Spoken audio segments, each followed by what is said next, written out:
The letter arrives on a Tuesday. No return address, just a number to call and a time to call it. You dial at exactly 9 a.m. They answer on the first ring. They already know your name. This is how it begins. Not with drama, not with a badge, with a phone call and a background check that will take 14 months and reach into corners of your life you forgot existed. You are 24, maybe 26. You have a degree in international relations or linguistics or computer science. You applied on a government jobs portal like it was any other position. But you knew. You always knew this was different. The polygraph lasts 4 hours. The examiner asks you about drug use, foreign contacts, financial history, and moments of moral weakness you buried years ago. You answer honestly. Mostly. You tell yourself the small omissions don't count. They do. But you pass. Because they're not just looking for saints. They're looking for people who can manage information, including information about themselves. You start at GS9. That's roughly $56,000 a year. You sign a non-disclosure agreement that covers everything you will ever see, hear, touch, or think inside that building. You sign it without reading all of it. Everyone does. Your first week at Langley, you get lost twice. The hallways don't make sense. They're not supposed to. You find your desk, your badge, your login credentials. You find out quickly that most of what the public believes about this place is wrong. The ego you walked in with, it starts shrinking on day one. You've been here 8 months. You read intelligence reports before most senators do. Raw signals intercepts, human source cables, satellite imagery assessments, all before your morning coffee goes cold. Your job is pattern recognition. You are looking for the thing that doesn't fit.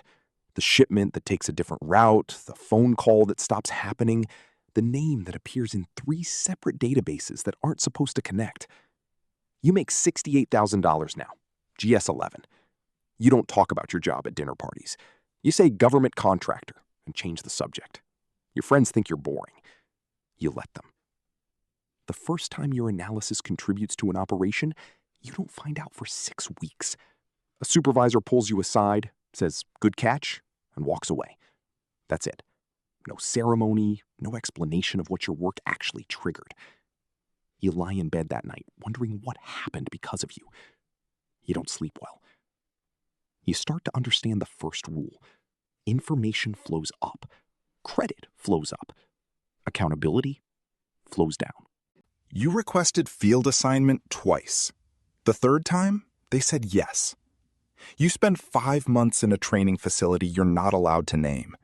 Surveillance detection, counter-surveillance, cover identity construction, elicitation techniques, how to get someone to tell you what they know without ever asking directly. You are assigned to a station abroad. The country doesn't matter. What matters is that you are now living as someone else. Your name is different. Your job title is different.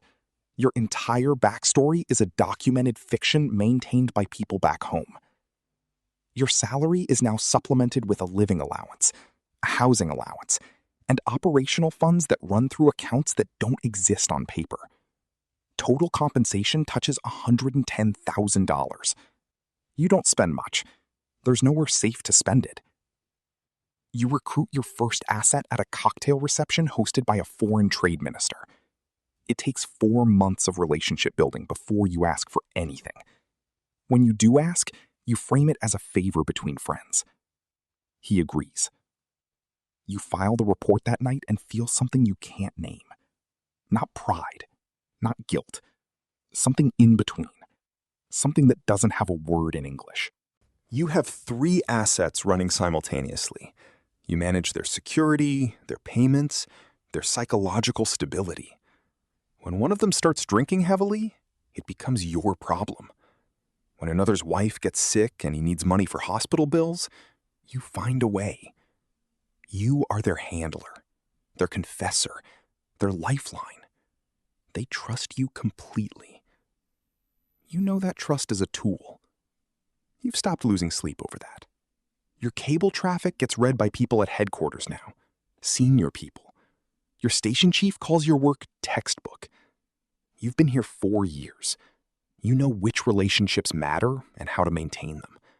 You know which rules bend and which ones you don't touch. You bring home $130,000 in combined compensation. You have a cover career that looks successful on paper. You have a real career that no one outside a classified compartment will ever verify. The person you were at 24 is gone. You don't miss him. He would have been a liability. You run the operation now. 12 officers under your authority. A network of assets covering 3 priority targets. A direct line to the National Intelligence Officer for your region. When something breaks, a source goes dark, a cover gets blown, an asset is arrested at 2 a.m., they call you. You are the one who decides whether to extract or wait, whether to burn the network or preserve it, whether to tell headquarters everything or manage what they know. You make those calls alone, in a room at midnight, with incomplete information. Your salary is classified as a senior intelligence service position. You're clearing $180,000 plus operational allowances. The money stopped mattering years ago. What you have now is authority.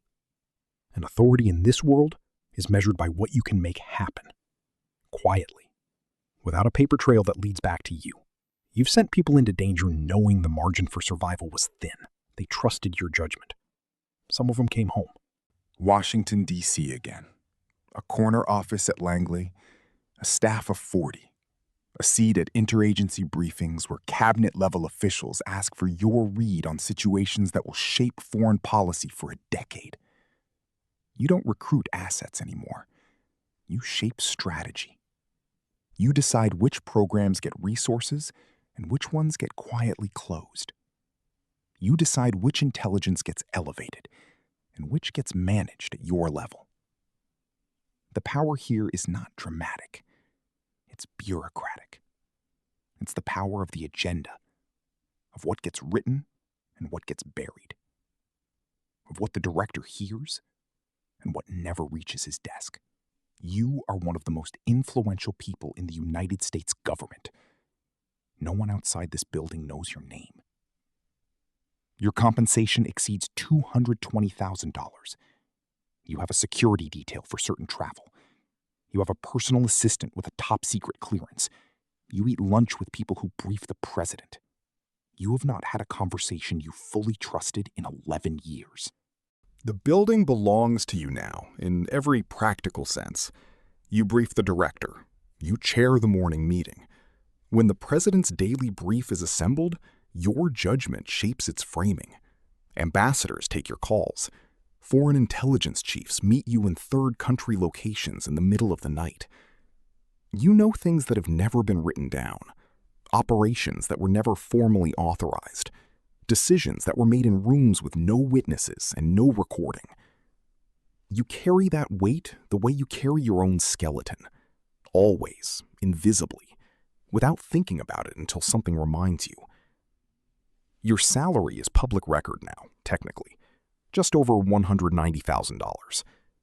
The actual value of what you hold, in access, in knowledge, in the network of obligations people owe you, has no number. You stopped having friends. You have allies, you have adversaries, you have people who want something from you. You can't remember the last time someone wanted nothing. You are no longer in the directory. Your name appears in historical records that require special clearance to access. Your decisions, the ones that mattered, are footnotes in classified postmortems that will be read by 3 people and then locked in a vault. You are retired, technically, but the calls still come. Former directors ask for your counsel. Allied services route requests through back channels that only you know how to navigate. You consult, informally, invisibly. You sit in a house in Northern Virginia, and you drink your coffee, and you read the news, and you see the fingerprints of decisions you helped make 20 years ago still shaping the world. The outcomes weren't all clean. Some of them weren't close to clean. You made the calls anyway. you'd make them again. That's the part that quiets you. Not guilt, but clarity. The certainty that the version of you capable of hesitation died somewhere around level 4. What replaced it was something more useful, something the world needed, even if it doesn't know to be grateful. You have everything. A career that mattered, a legacy no one can see, a silence that protects more people than it costs. You are alone in a way that has no remedy. The phone on the table buzzes. You already know what they're going to ask. You already know what you're going to say. Somewhere, a 24-year-old just got a letter with no return address. He's nervous, he's excited, he thinks he understands what he's walking into. He doesn't, but he will.